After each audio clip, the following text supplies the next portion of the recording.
Sahabat EKB TV, sahabat Ngulik Alkitab, senang masih bersama dengan kami dalam program Ngulik Alkitab. Kita masih mengulik surat Roma.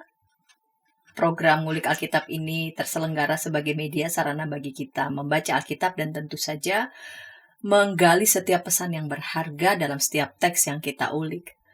Sahabat EKB TV, sahabat Ngulik Alkitab, episode yang lalu, pekan yang lalu kita telah mengulik Roma pasal 3 ayat 1 sampai 20. Episode kali ini kita akan melanjutkan dengan mengulik Roma 3 ayat 21 sampai 31. Sahabat EKB, sahabat Ngulik Alkitab sudah standby semua dan memegang Alkitabnya. Nanti kita sama-sama juga akan membaca dan pasti kita ditolong oleh narasumber, yaitu Bapak Pendeta Emeritus Yohanes Bambang Mulyono. Saya mau sapa kembali Pak Pendeta. Terima kasih ya Pak untuk kesediaan bersama dengan kami, kita semua dalam program Ngulik Alkitab. Kita mau meneruskan ini, mengulik Roma pasal 3 pekan yang lalu ayat 1 sampai 20. Pada episode ini ayat 21 sampai 31. Sebelum bersama-sama kita membaca dan akan ditolong oleh Pak Pendeta untuk mengulik teks ini, kita akan awali dalam doa. Mari Pak Pendeta dapat memimpin kita dalam doa. Bapa yang Maha Baik, kami datang kepadamu untuk belajar firman Tuhan. Kami ingin lebih fokus tentang dalam topik ini, apakah Allah menghukum Kristus. Dan ini menimbulkan kesalahpahaman. Jika demikian, Kristus hanyalah utusan, Kristus hanyalah nabi, dia hanyalah manusia yang dihukum. Tapi pada sisi yang lain, kalau Allah menghukum manusia yang tidak berdosa, bukankah Allah itu tidak adil? Dalam konteks inilah kami mau belajar lebih banyak lagi, Bapa. Terangilah kami dengan Roh Kudus-Mu. Kami percaya Engkau menolong kami. Kami berdoa dalam kuasa-Mu, dalam nama Tuhan Yesus. Kami sudah berdoa. Amin. Amin. Saya akan membaca Roma 3 ayat 21 sampai 31. Episode kali ini di bawah judul Allah menghukum Kristus. Diberi judul perikop ini adalah manusia dibenarkan melalui iman. Namun sekarang, tanpa hukum Taurat, kebenaran Allah telah dinyatakan seperti yang disaksikan dalam Taurat dan nabi-nabi, yaitu kebenaran Allah melalui iman dalam Yesus Kristus bagi semua orang yang percaya. Sebab tidak ada perbedaan, karena semua orang telah berbuat dosa dan kehilangan kemuliaan Allah. Dan oleh anugerahnya telah dibenarkan dengan cuma-cuma melalui penebusan dalam Kristus Yesus. Kristus Yesus telah ditentukan Allah menjadi jalan pendamaian melalui iman dalam darahnya. Hal ini dibuatnya untuk menunjukkan kebenarannya, karena ia telah membiarkan dosa-dosa yang telah terjadi dahulu pada masa kesabarannya. Maksudnya ialah untuk menunjukkan kebenarannya pada masa ini, bahwa ia benar dan juga membenarkan orang yang percaya kepada Yesus. Jika demikian, apa dasarnya untuk bermegah? Tidak ada. Berdasarkan asas apa? Berdasarkan asas perbuatankah? Bukan. Melainkan berdasarkan asas iman.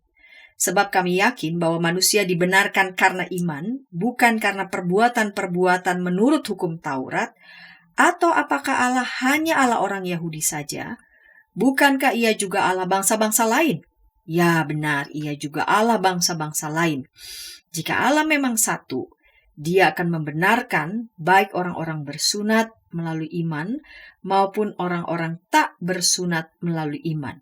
Jika demikian, apakah kami membatalkan hukum Taurat karena iman? Sekali-kali tidak. Sebaliknya, kami meneguhkannya. Ya, Pak Pendeta, di segmen yang pertama ini saya mau mengawali dengan pertanyaan. Ini kita lihat di bawah judul kan Allah menghukum Kristus. Ya. Saya mau mengawalinya dengan di ayat hal ini dibuatnya untuk menunjukkan kebenarannya karena ia telah membiarkan dosa-dosa yang telah terjadi dahulu pada masa kesabarannya. Ketika manusia berdosa, lalu kemudian Allah menyelamatkan dalam Yesus Kristus, apakah Allah menghakimi dirinya sendiri? Dan jika memang Allah dalam tanda petik ya menghakimi dirinya sendiri, kalau di episode sebelumnya kan Karena dosa harusnya dihukum, tapi Allah tidak menghukum dan membinasakan, melainkan dalam tanda dia mengadili dirinya sendiri, dia menghakimi dirinya sendiri. Ini kan misteri iman yang ini kan boleh kita katakan ini sebuah misteri ya, sebuah misteri iman. Lalu jika memang ini sebuah misteri iman yang perlu kita dekati dan hayati dalam iman, apakah misteri iman ini sesuai, apakah konsisten juga ya dengan doktrin? Ya, doktrin kita ini kan doktrin yang dapat diuji kan. Pak Pendeta kan di episode sebelumnya mengatakan yang khas dalam iman Kristen ini bisa diuji gitu. Apakah rasional nggak dengan doktrin Tritunggal kita? Ya, sedikit menanggapi masalah. Ini poin utamanya adalah tentang Trinitarian. Ya. Jadi kita harus tahu dulu tentang Trinitarian. Jadi Allah itu satu, ya. Allah itu Esa. Ya. Dalam keesaannya itu dia punya 3 pribadi. Iya. Ya, Bapa, Anak, Roh Kudus. Atau dalam perjanjian lama disebut dengan Adonai. Lalu Anak itu Dabar Adonai. Dan Roh Kudus itu Ruach Elohim. Ya, jadi satu tapi punya 3 pribadi. Jadi kedirian Allah Trinitarian bersifat unity. Ya, dan unity itu dipakai kata ehad. Iya. Oke.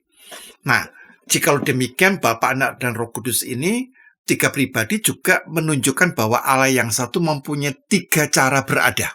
Oke. Ya. 3 cara berada tetapi tetap dalam arti pribadi yang berbeda-beda. Sehingga kalau ditanya apakah Allah menghukum dirinya, ya. Tapi Allah yang menghukum dirinya adalah Allah yang saling mengasihi. Jadi Trinitarian itu adalah Allah yang saling mengasihi. Kalau kita dengar misalnya Allah itu adalah kasih, itu karena konsepnya tuh kasih itu membutuhkan objek. Ya, betul. Bapak mengasihi anak, anak mengasihi Bapak. Ini harus ada objeknya. Bapak dan anak mengasihi Roh Kudus mengasihi Bapak dan anak. Jadi ada objeknya. Jadi kalau Allah ini satu, dia tidak punya objek. Karena itu kalau Allah itu satu, ya. Eka, ya, bukan Esa, dia tidak bisa menyatakan dirinya kasih. Karena dia mengasihi siapa? Tidak jelas. Tapi Trinitas menjelaskan itu. Allah saling mengasihi. Nah, Allah yang mengasihi dalam kasih itu, Allah menghakimi dirinya karena untuk menyelamatkan manusia, yaitu dalam melalui Kristus. Karena itu, Kristus sang firman Allah, Dabar Adonai atau Kalimatullah itu menjadi manusia. Karena objeknya itu adalah manusia. Karena itu Yesus mempunyai 2 kodrat.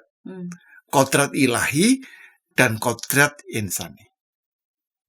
Maka ketika disebutkan Allah ini menghukum, ya, menghukum Kristus adalah Kristus ini taat, memberikan dirinya. Jadi dia lebih tepat memberikan dirinya terhadap sesuatu yang harus ditanggung.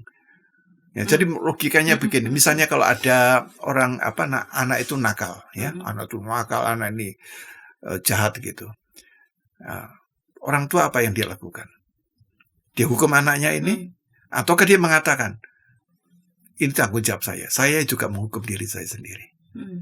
Coba, pendidik yang baik itu adalah pendidik yang hanya menghukum murid atau pendidik yang juga mau bertanggung jawab terhadap apa yang menjadi kewenangannya. Ya. Tanggung jawab. Disinilah Allah itu seperti itu. Ya, jadi bukan Allah itu suka dengan penderitaan, bukan, tapi dia bertanggung jawab. Karena itu Kristus sang firman itu menjadi manusia.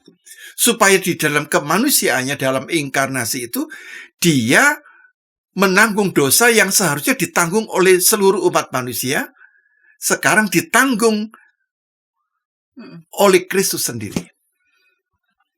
Karena manusia tidak bisa menanggung murka Allah. Tidak bisa.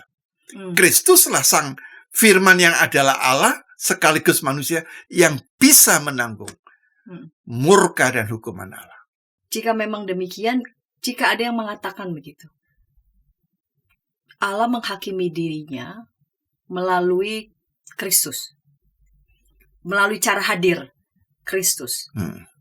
Apakah at the moment pada saat Yesus mati, ya, Yesus wafat, lalu Allah tidak adakah pada saat itu? Ya.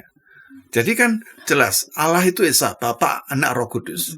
Jadi Kristus wafat bukan hanya sebagai manusia, memang pribadi Allah Sang Anak ini wafat dalam kemanusiaannya. Ingat ya, wafat dalam kemanusiaannya, bukan wafat dalam keilahian. Wafat dalam kemanusiaannya. Jadi bukan hanya wafat dalam kemanusiaannya, berarti keutuhan. Jadi penderitaan atau dosa itu ditanggung seluruhnya, semesta ini ditanggung dirinya. Sehingga dia mampu untuk menjadi, kalau kita lihat di dalam Roma pasal 3 ayat 25, dia sebagai apa coba ayat 25 dia pada kesalahan di situ. Kristus Yesus telah ditentukan Allah menjadi jalan pendamaian melalui iman dalam darahnya. Dalam darahnya, ya. Dalam darahnya. Nah, ini kata menjadi jalan pendamaian itu kata dalam bahasa Yunani kata hilasterion. Hilasterion itu adalah penutup, kalau misalnya kita tahu ya, peti perjanjian. Tabut perjanjian Allah, ya. Nah, di situ ada tutupnya ini. Nah, inilah hilasterion. Kalau imam itu melakukan dalam hari raya pendamaian, ya. Di situ dipercikkan darah itu. Di situ dosa umat itu dipulihkan di situ. Hilasterion. Jadi itu disebut sebagai hilasterion. Begitu. Jadi dalam arti Kristus dihakimi dalam pengertian dia menyediakan, memberikan dirinya sebagai jalan pendamaian. Hilasterion. Tadi itu ya, tadi pengandaian Pak Pendeta menarik tuh ya. Bukan saja menyalahkan itu, tapi turut bertanggung jawab. Coba pendidik siapa yang berani begitu? Kan kita seringkali menjadi dosen, menjadi guru, ya, menjadi orang tua, ya, atau menjadi apapun lah. Kalau ada kesalahan itu kita jari kita menghakimi. Padahal kita juga ambil bagian. Artinya bertanggung jawab, bukan kita. Bertanggung jawab. Jadi Allah itu bertanggung jawab terhadap dosa manusia, tidak hanya berkuar-kuar tentang dosamu banyak dan sebagainya, ya, yang akan dihukum. Tidak, Allah memberikan dirinya. Dan lebih adil lagi, manusia, karena itu firman menjadi manusia. Ya. Selama dia adalah sang diri Allah, dia tidak bisa merasakan. Karena sang firman harus menjadi manusia. Baik Pak Pendeta, kita lanjutkan yang selanjutnya nih. Jika pembenaran itu yang adalah tindakan Allah itu sudah objektif ya, objektif dilakukan dan itu sudah clear, sudah selesai. Mengapa pertanyaannya ada yang tetap ada yang menolak, bahkan ada realitas kejahatan. Saya mau mengutip Yohanes pasal 3 ayat 19. Inilah hukuman itu. Terang telah datang ke dalam dunia, tetapi manusia lebih menyukai kegelapan daripada terang, sebab perbuatan mereka jahat. Apakah dengan penyelamatan yang sudah Allah lakukan dan itu sudah final, tetapi ternyata kita masih bergulat juga dengan orang-orang, dengan manusia yang katakanlah juga menolak keselamatan yang dia berikan, bahkan juga menolak pekerjaan-pekerjaan terang yang sudah dia kerjakan. Jadi sebelum itu saya ingin mengajak kita membandingkan dulu ya. 1 Yohanes 2 ayat yang kedua. 1 Yohanes 2 ayat 2. Nah, di sana dikatakan, silakan dibacakan Ibu. Dialah pendamaian untuk segala dosa kita, dan bukan untuk dosa kita saja, tetapi juga untuk dosa seluruh dunia. Jadi ini ada dua aspek ya. Kristus itu menjadi hilasterion tadi ya, untuk segala dosa kita, manusia, tetapi juga untuk dosa seluruh dunia. Jadi ada aspek semesta, ada aspek kosmik. Jadi ada dosa yang insani, ada dosa yang sifatnya kosmik dan ditebus oleh Kristus. Oke. Nah, logikanya kalau sudah demikian kan hidup ini sudah berubah semua, baik semua. Tapi mengapa prakteknya masih ada kejahatan, masih ada sesuatu yang sangat vital, misalnya pembinasaan manusia, Ya. ya, genosid. Iya. Ya, mengapa itu bisa terjadi? Dan mengapa ternyata sampai saat ini kita menghadapi realitas orang-orang yang hidupnya juga tidak benar, tidak karuan, dan itu merusak manusia. Jadi ada aspek seperti kok ada yang hilang, ada sesuatu yang masih belum beres, gitu. Nah, silakan Ibu lah juga pertanyaan itu. Ya. Kira-kira saya mau coba mempertanyaan. Nah, Ibu silakan mempertanyakan itu. Iya.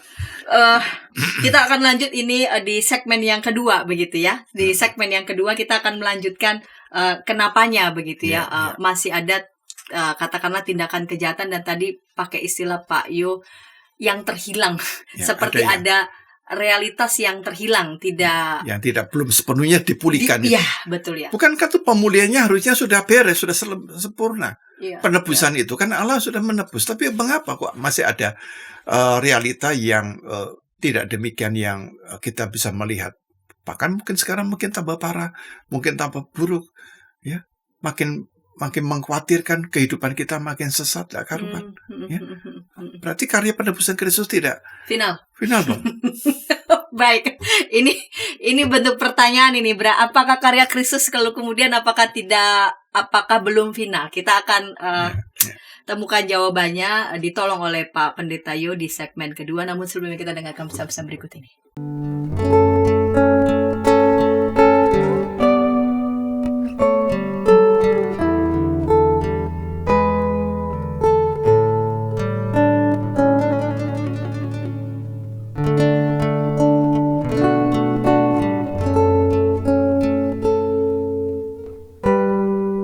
Para pimpinan gereja di sana-sini mengakui bahwa jangankan warganya atau para pendetanya, mereka sendiri juga tidak begitu tahu, karena sesudah menerima dokumennya taruh di kantor sinode tidak ada upaya untuk sosialisasi. Jadi sama juga kayak masalah bioetika di Indonesia ya, apakah boleh begini, apakah boleh, tapi kita harus bertanya lebih dalam lagi sebagai orang Kristen, apa sikap etis dan apa keputusan etis yang merupakan refleksi daripada visi moral dari iman Kristen. Hadirkan Tuhan sebagai sahabat, bukan hanya sebagai majikan yang di atas atau hakim. Hadirkan Tuhan sebagai sahabat kita juga, yang mau mendengar, mau meraih, yang kamu bisa seadanya dengan dia, yang kamu bisa nikmati kehadirannya. Kalau gereja bisa lakukan itu, apapun alirannya, saya kira Gen Z akan merasa ini rumah. Ternyata masih banyak komunitas kita yang tanpa sadar budaya hierarkis di dunia itu dibawa masuk ke gereja. Bagaimana sikap majelis, sikap anggota jemaat terhadap sapam gereja, terhadap pekerja gereja, itu kita kadang-kala tidak memperlakukannya sebagai sahabat, tapi ya pesuruh aja yang ya udahlah.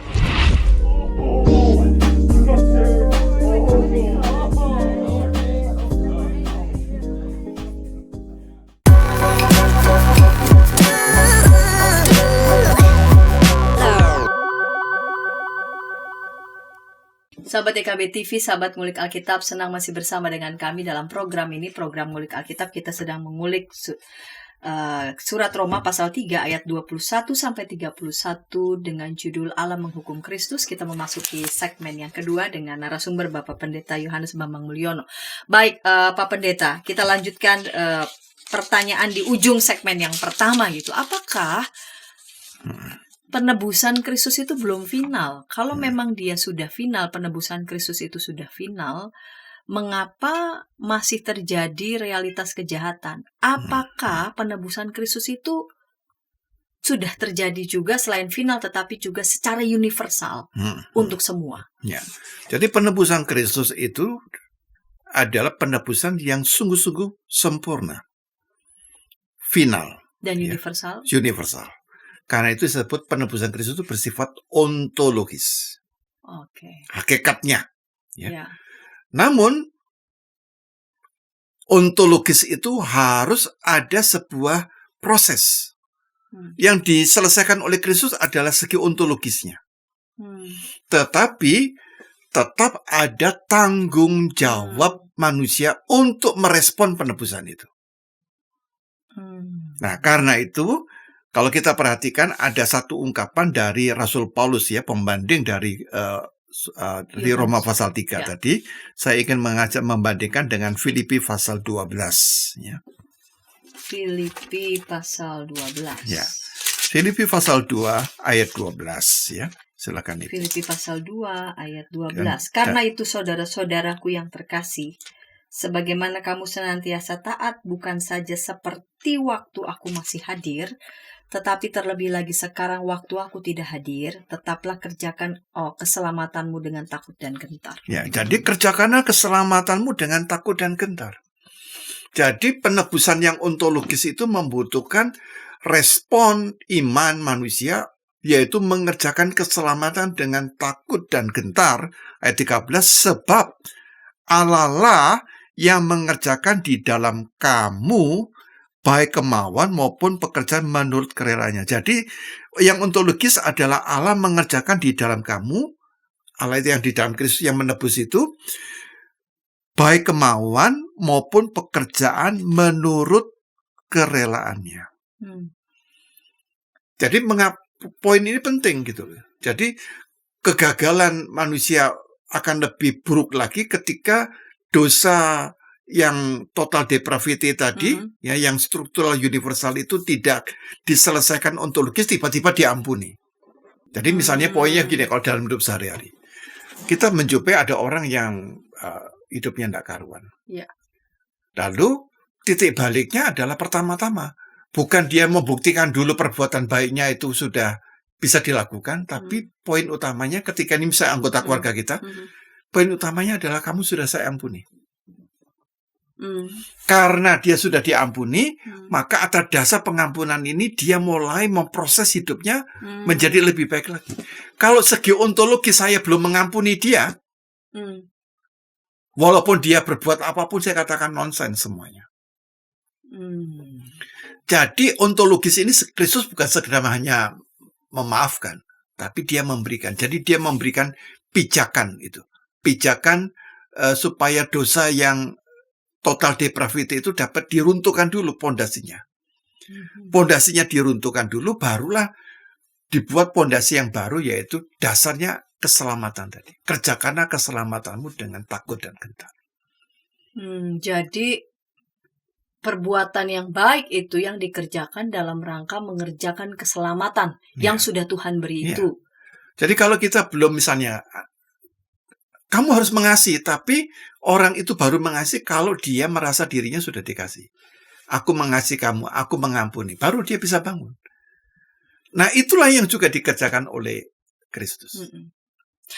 Oke. Apakah penebusan Allah dalam Yesus itu juga berlaku bagi orang-orang yang mungkin merasa sepertinya saya nggak melakukan hal-hal yang buruk begitu? Karena itu sulit juga mengharapkan mereka dapat mengerjakan keselamatan dengan takut dan gentar, Pak Pendeta. Jadi kita harus pada definisi dosa dulu ya. Dosa itu apakah sekedar saya tidak melanggar 10 firman, gitu loh. Dan Yesus mempertajam bahwa ketika kamu berpikir tentang salah satu dari 10 firman itu, kamu sudah berdosa. Misal, kita tidak pernah berzina, tidak pernah. Tapi Yesus berkata, barang siapa seseorang melihat perempuan dan menginginkannya dalam hati, dia sudah berzina. Kita tidak pernah membunuh. Tapi Yesus berkata, barang siapa membenci saudaranya dan berkata saudaranya jahil, dia disebut membunuh. Jadi dosa itu bukan sekadar action dalam bentuk moralitas itu. Justru dosa itu yang berbahaya itu semuanya mulainya dari pikiran kita, dari perasaan kita. Dan karena itu dosa di dalam iman Kristen sifatnya adalah merusak relasi manusia dengan Allah. Karena itu dosa sifatnya relasional. Jadi mungkin kita adalah orang baik, yang sopan, yang saleh. Tapi kita tidak mempunyai relasi yang standar, ya, yang seharusnya dengan Tuhan dan sesama. Kita dianggapnya berdosa. Jadi karena dosa itu rusak relasi, maka harus inisiatif datang dari Allah dulu. Ya. Tadi yang Pak Pendeta membuka jalan itu juga ya. Iya. membuka jalan dulu, Hmm. diberesin dulu, Hmm. supaya terjadi dibangunlah fondasi yang baru. Hmm. Lalu kemudian ketika relasi itu sudah dipulihkan dan itu inisiatifnya dari Allah, Hmm. maka manusia meresponsnya. Ya. Dan terjadilah relasi yang pas begitu, Yang pulih, yang yang dipulihkan. pulih. Jadi ini penting. Jadi kita tidak bisa kalau hanya misalnya agama itu membuat banyak peraturan-peraturan seperti hukum Taurat. Ya, ada 613. 613 dibagi lagi. Satu 365, yang satu 248, ya. Yang 248 itu adalah hukum positif, dan yang 365 hukum negatif yang pakai kata jangan itu, ya. Tapi saya tidak bisa melakukannya karena kalau kita sendiri belum didamaikan dengan Tuhan. Penebusan Kristus itu mendamaikan dulu. Setelah kita berdamai dengan Allah dan diri kita dan sesama, barulah kita bisa dimampukan melakukan ini. Jadi mengerti ya, maksudnya poinnya itu kadang-kadang terbalik. Agama hanya memberikan seperangkat aturan.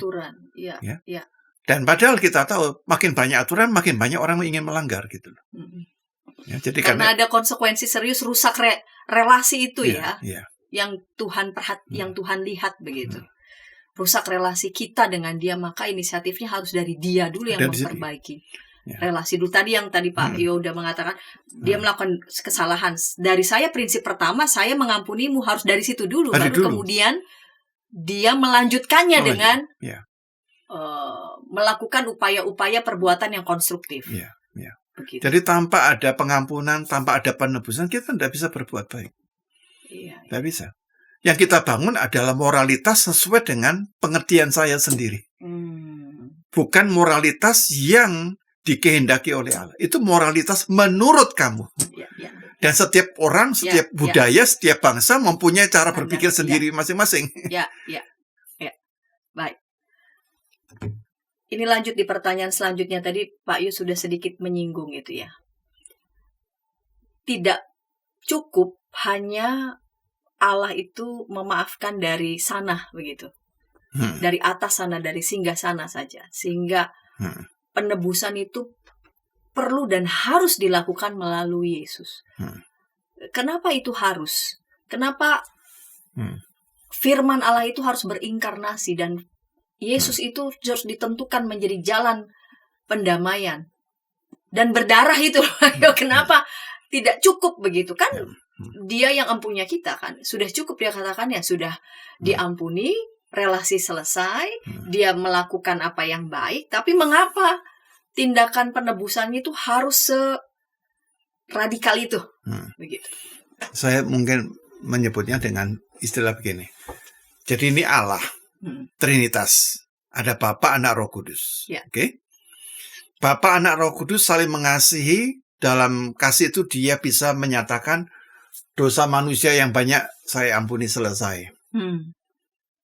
Nah, kalau itu terjadi, Allah itu hanya mengatakan, sudah, pokoknya manusia yang berdosa sudah saya anggap benar, saya ampuni semua. Kan selesai. Inilah yang saya sebut dengan drama intra-trinitarian. Jadi intra itu maksudnya di kalangan Bapa, Anak, Roh Kudus saja mengampuni. Yang hanya ada di kekekalan, di sorga.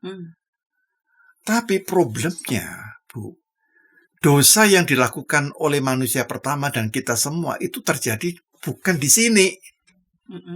Ini hanya Allah. Kita ini melakukan dosa kita di dalam peristiwa. Kita ini dosa itu terjadi dalam sejarah. Bukan di atas sana gitu. Kalau Allah yang mengampuni ini, Allah yang Maha Pengasih, Penyayang, Panjang Sabar dan Pelimpah Kasih Setia, mengampuni, selesai. Tapi problemnya dosa ini terjadi dalam sejarah. Maka apa yang harus dilakukan Allah? Allah yang Trinitas tadi, yang Esa dalam Bapa, Anak, Roh Kudus, mengutus Yesus Kristus, anaknya, menanggung dosa manusia di dalam peristiwa Golgota. Jadi karena itu saya boleh bikin judulnya drama intra-trinitarian versus historisitas Golgota.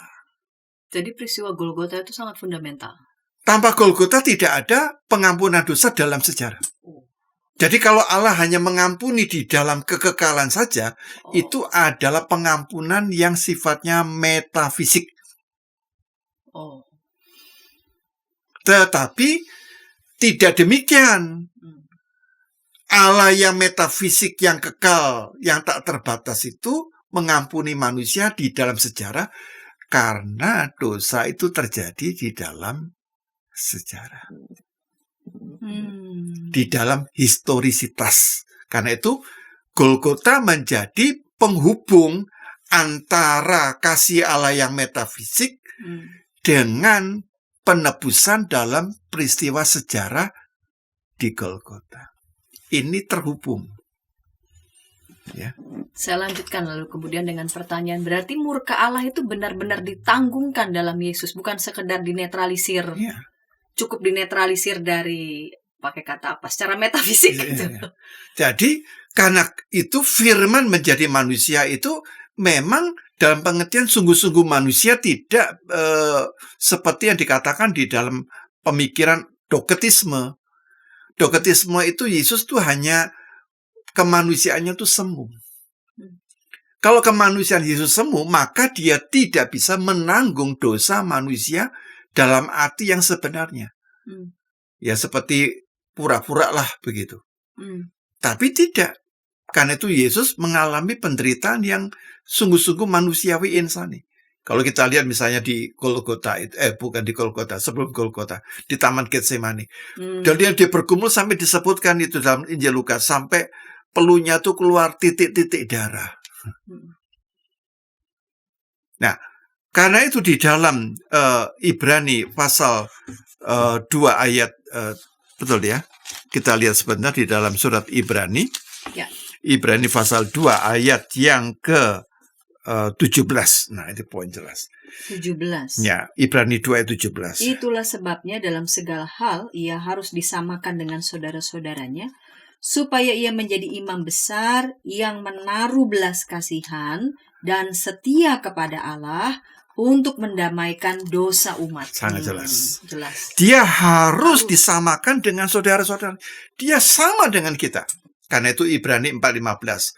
Sebab imam besar yang kita punya bukanlah imam besar yang tidak dapat turut merasakan kelemahan-kelemahan kita. Sebaliknya sama dengan kita, ia telah dicobai, hanya tidak berbuat dosa. Jadi karena itu historisitas itu penting. Mengapa ada penebusan dosa? Mengapa? Seringkali ini ya, dalam apologet Islam itu seringkali tidak memahami. Karena memahaminya itu dari arti artifisial saja. Tidak melihat bahwa dosa manusia tidak cukup hanya diselesaikan secara metafisik. Pakai istilah itu bertanggung jawab. Allah bahkan ikut bertanggung jawab. Walaupun dia tidak berdosa, Betul. tapi dia bertanggung jawab. Ya. Dalam bertanggung jawab, dia tidak sekedar marahi, menghukum. Tidak. Dia memberikan dirinya. Bukankah itu satu pemikiran yang luar biasa dari Alkitab? Ya. Luar biasa loh pemikiran gitu. Dan kalau kita terapkan juga di dalam dunia pendidikan, dalam kehidupan keluarga, dalam kehidupan masyarakat, ini yang saya sebut menjadi keluarga yang beradab, masyarakat yang beradab. Karena kita mengasihi itu bukan menghukum. Mengasihi itu kita berani bertanggung jawab. Dalam bertanggung jawab kita memberikan diri kita. Baik Pak Yo, dalam rangka tadi tentang bertanggung jawab ya dan mengerjakan keselamatan dengan takut dan gentar. Ketika pembenaran, ketika penebusan itu sudah final di dalam Yesus, tidak menjadikan orang lalu kemudian menjadi pasif ya. Betul. Dan ya sudah, kita sudah diampuni, kita sudah dibenarkan, lalu kemudian kita tidak melakukan apa-apa. Tidak demikian. Tadi kan saya katakan. Tidak meniadakan tanggung jawab begitu. Ya.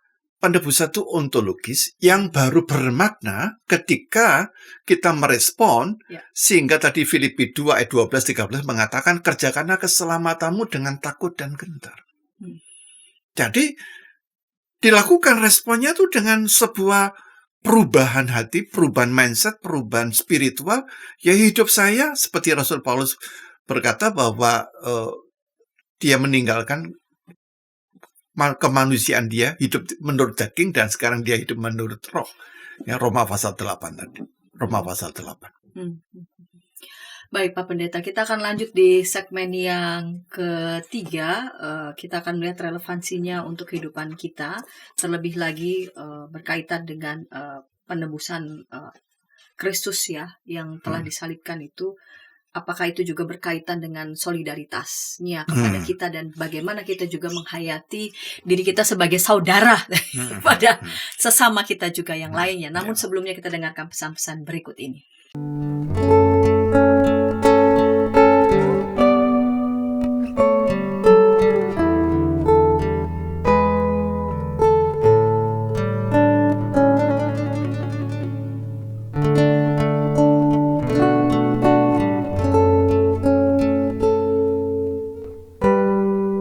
Para pimpinan gereja di sana-sini mengakui bahwa jangankan warganya atau para pendetanya, mereka sendiri juga tidak begitu tahu karena sesudah menerima dokumennya taruh di kantor sinode tidak ada upaya untuk sosialisasi. Jadi sama juga kayak masalah bioetika di Indonesia ya, apakah boleh begini, apakah boleh, tapi kita harus bertanya lebih dalam lagi sebagai orang Kristen, apa sikap etis dan apa keputusan etis yang merupakan refleksi daripada visi moral dari iman Kristen.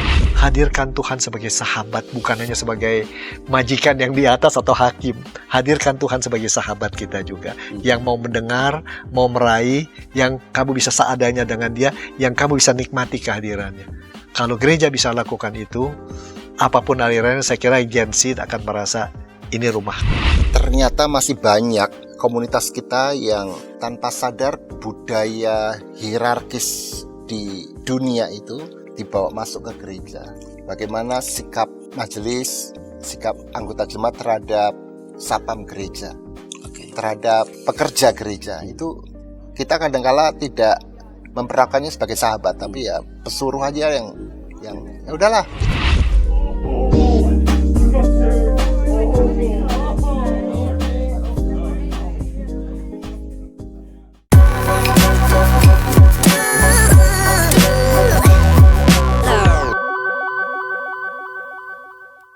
Sahabat EKB TV, sahabat Ngulik Alkitab, senang masih bersama dengan kami dalam program ini, program Ngulik Alkitab. Kita sedang mengulik Roma pasal 3 ayat 21 sampai 31 dengan judul Allah Menghukum Kristus. Kita tiba di segmen yang ketiga ini dengan narasumber Bapak Pendeta Emeritus Yohanes Bambang Mulyono. Baik Pak, yuk kita lanjut di segmen yang ketiga ini.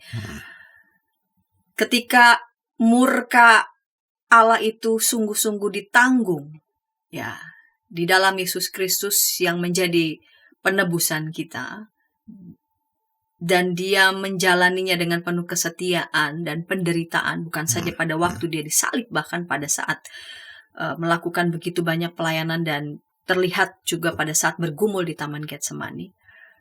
Bagaimana kita merespon dengan anggapan yang, kalau begitu sudah selayaknya ya, orang Kristen tuh ya seperti itulah ya, menderita, lalu kemudian kalau dianiaya diam begitu ya, atau anggapan-anggapan ya berarti tokoh-tokoh agama katakanlah itu ya, yang dipersepsi sebagai tokoh-tokoh agama ya itu meneladani Yesus ya, menderita, mau diperlakukan kayak apapun tetap pasrah begitu dan sebagainya. Jadi di sini ada kesalahpahaman orang memahami tentang penderitaan dan kematian Kristus. Ya. Untuk gampangnya saya menyebutnya ada dua pola berpikir. Yang pertama adalah Kristus itu dalam peristiwa salib mengungkapkan solidaritas yang membebaskan.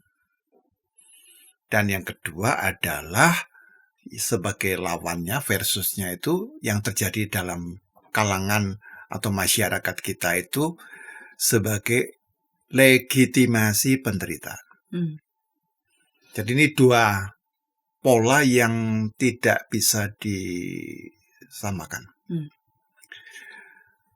Yang terjadi dalam kehidupan masyarakat itu adalah legitimasi penderitaan. Jadi penderitaan itu korban tuh harus bertahan dengan sabar, nerimo ya. dan mereka tidak boleh memberontak, tidak boleh protes. Makin sabar, mereka makin hidup suci, Tuhan makin berkenan, ya. Dan karena itu kelompok ini adalah kelompok yang ditindas, dan tanpa sadar orang-orang yang berkata dengan saleh ini adalah para penindas. Inilah terjadi dalam relasi antara penindas dan yang ditindas. Yang ditindas kemudian menghayati, ya saya harus seperti Yesus, yang sabar, tidak boleh berkeluh kesah, tidak boleh protes, tidak boleh melawan. Ya, makin saya hidup seperti ini, ya, dosa-dosa saya juga makin diampuni. Ya. Tapi ternyata penindas melihat itu bukan sebagai evaluasi, tapi dia akan merasa dirinya sebagai orang yang bisa mempraktekkan penindasan yang lebih panjang lagi. Ya. Dan ini bisa terjadi dalam berbagai elemen-elemen di masyarakat. Ya. Apakah dalam hubungan mayoritas minoritas, ya, mayoritas merasa dia sebagai yang berkuasa, lalu minoritas sebagai yang ditindas. Kalau kami berbuat ini, ya itu adalah diri kami. Tapi kalau kamu jangan berbuat seperti itu. Kamu kalau berbuat itu mengganggu kami. Ya. Atau juga di dalam hubungan antara pendeta dan jemaat. Ya. Ya, bisa terjadi pendeta sebagai penindas, umatnya sebagai ditindas, atau sebaliknya. Umatnya sebagai penindas, pendetanya sebagai yang ditindas. Bisa terjadi. Juga di dalam hubungan-hubungan etnis yang sifatnya rasialisme, seperti itu. Nah, inilah konsep-konsep yang salah memahami tentang penderitaan dan salib Kristus.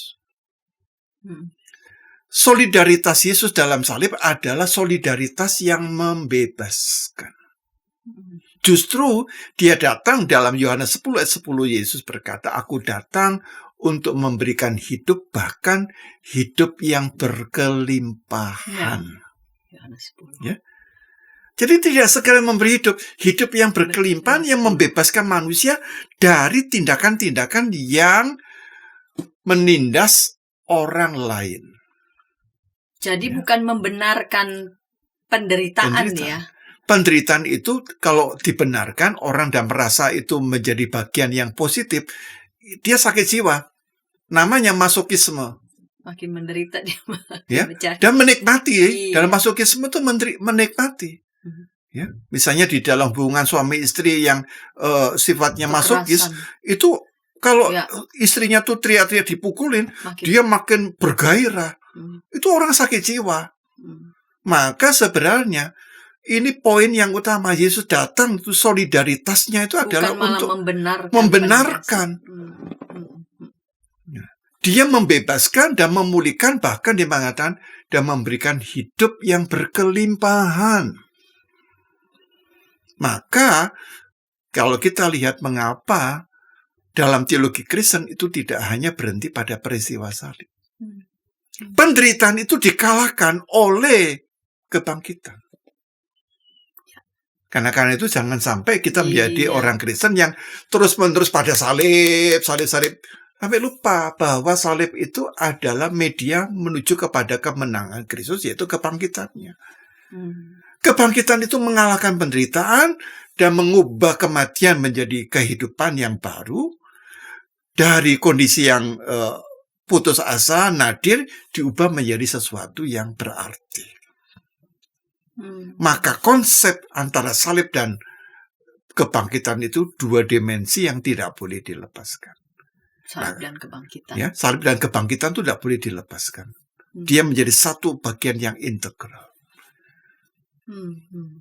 Baik, Pak Pendeta. Jadi kalau ada yang menafsirnya bahkan memeluk menjadi sebuah keyakinan makin menderita, aku makin pasrah, ya wajar aja kalau dia mengatakan agama itu candu masyarakat karena yang seperti Karl Marx itu. Iya, karena ya seolah-olah penderitaan karena penindasan itu mendapatkan legitimasi begitu ya dalam agama. Padahal yang Yesus lakukan bukan itu, bersolidaritas, bahkan penderitaan dan maut itu dikalahkan menjadi dimenangkan dan mendatangkan kehidupan, bukan justru mendatangkan penderitaan.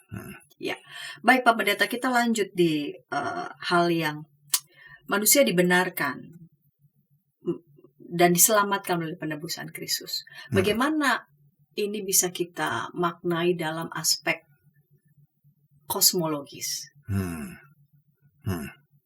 Keutuhan ciptaan begitu. Keutuhan ciptaan. Iya. Ya. Apakah ini berarti apakah hanya pada manusia karena manusia yang berdosa?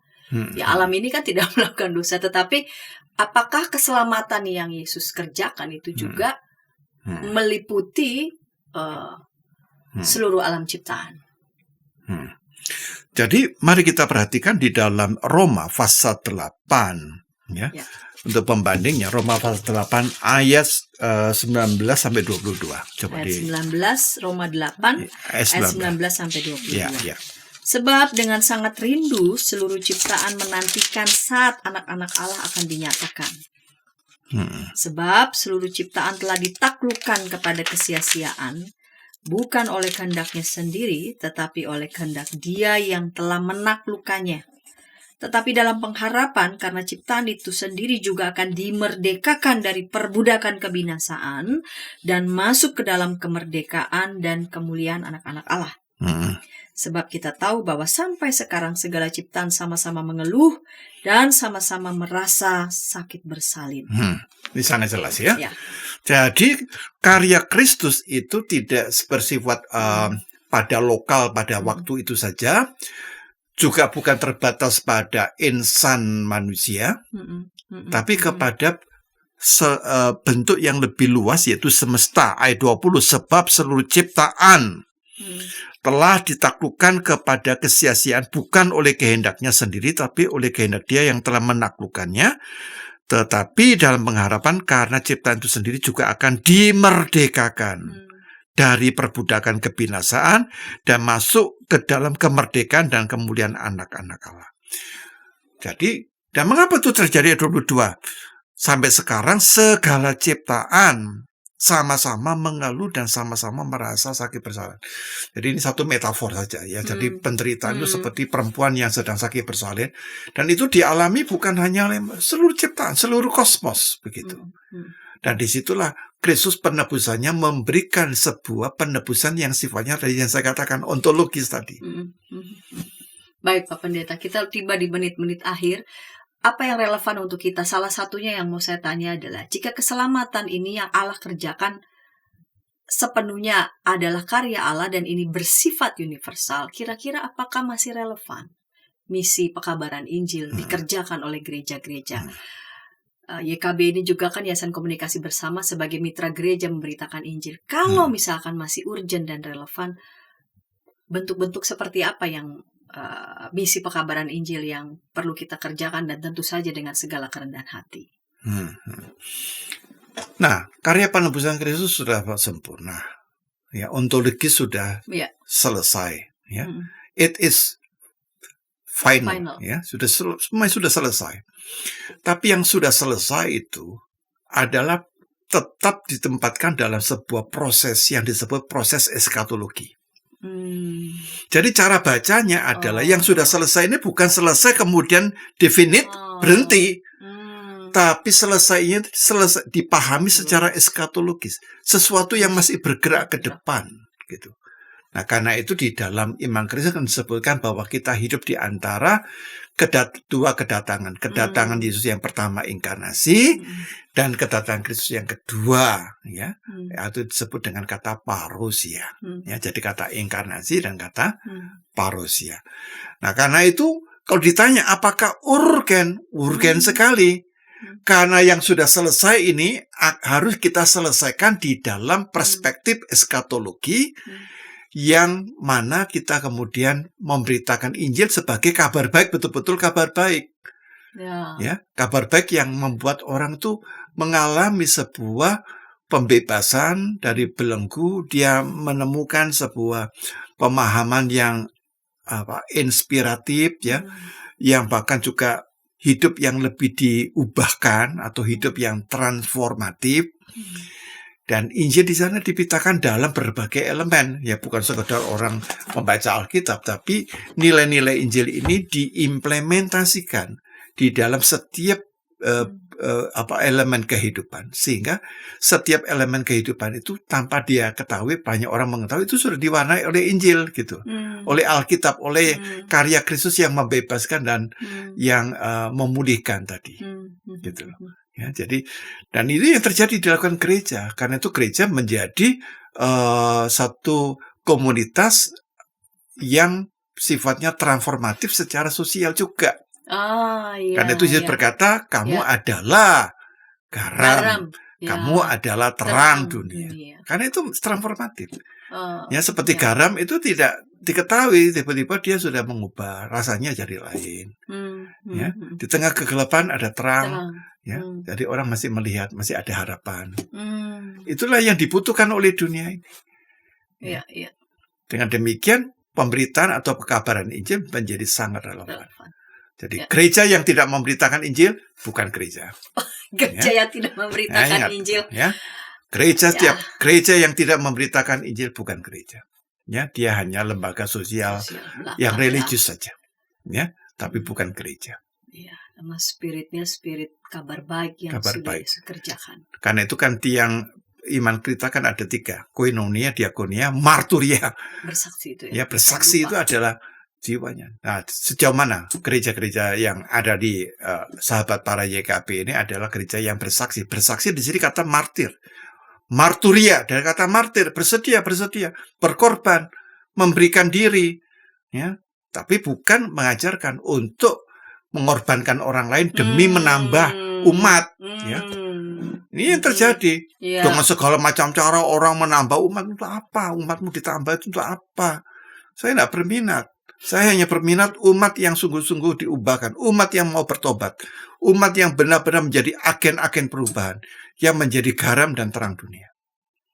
Ya, bukan sekedar menambah. Ya, untuk apa nambah umat? Ya, kadang tapi nambah umat ya. Transformasi justru. Ya, itu nambah umat, orang-orang bermasalah kita tambah hidup kita menjadi tidak tentram. Saya lebih senang kalau orang-orang yang belum bermasalah kita bereskan dulu.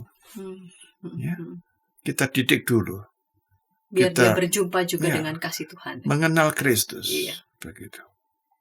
Agar dia mengalami perjumpaan dan membawa dampak dalam kehidupannya. Menjadi agen-agen pembaharu, ya. Menjadi garam dan terang. Terima kasih Pak Pendeta Yohanes Bambang Mulyono untuk kesediaan mengulik Roma pasal 3 ayat 21-31. Dan tentu saja tayangan ini memberkati sahabat. Setiap teks ini tadi diulik dan membawa pencerahan, bukan saja pencerahan wawasan ya, tetapi juga iman, sehingga saudara dapat membagikannya kepada sebanyak mungkin orang. Ini juga bagian dari pekerjaan pekabaran Injil, dan boleh mendapatkan update dari tayangan YKB TV. Silahkan Pak Pendeta boleh memimpin kita dalam doa. Ya, baik. Apabila kami berbicara tentang Allah menghukum Kristus, perlu kami pahami bahwa itulah tindakan kasih Allah yang memberikan dirinya. Allah yang mengasihi bukan hanya dengan perkataan, dengan sabdanya, tapi Allah yang menghadirkan sabdanya menjadi manusia dalam diri Yesus Kristus. Karena itu Bapa, berikanlah kepada kami pencerahan melalui Roh-Mu yang kudus, sehingga kami boleh melihat misteri kasih-Mu yang sungguh-sungguh mengagumkan, tapi utamanya membaharui dan memberikan kepada kami pengharapan yang kokoh. Berikanlah kepada setiap para sahabat YKP ataupun netizen dimanapun berada, mereka semakin boleh berjumpa dengan Kristus dan hidup kami dibaharui hari demi hari.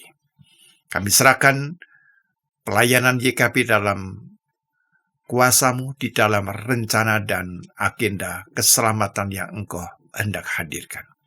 Kami berdoa dalam kuasa-Mu, dalam nama Tuhan Yesus Kristus. Amin.